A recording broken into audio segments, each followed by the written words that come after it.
මේක NTC මේක ආපු. ඒක නිසා සල්ලි දෙන්න බෑ කියන බව සල්ලි අරගෙන ඉන්න. කීයද ගත්තේ? ரைனோ ரூஃபிங்கிடமிருந்து ரைனோ பிரீமியர் ரூஃபிங் தீர்வுகள். හොඳට මතක මේන් ටක් කරලා ඉන්න.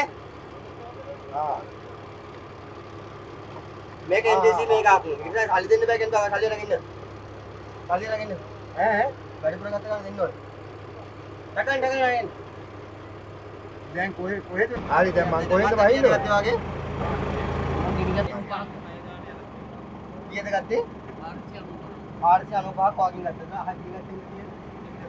ඒ කඩුව වලට යන්නේ. ඊගත්තේ කඩුව වලට. මාත් එක වෙන්න. මම මෙතන නැගිටලා ගත්තා. අමුතුම කොහෙන්ද? කඩු. ආර්ථික මල්ලි. කීයද වෙලි ගත්තා?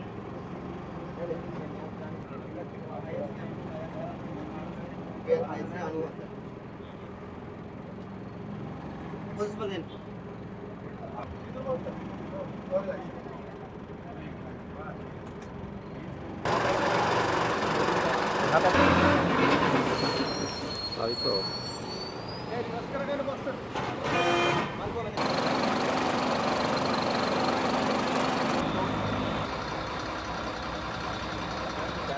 අප බස් රථ 680ක් 700කට ආසන්න ප්‍රමාණයක් පරීක්ෂා කරලා තියෙනවා.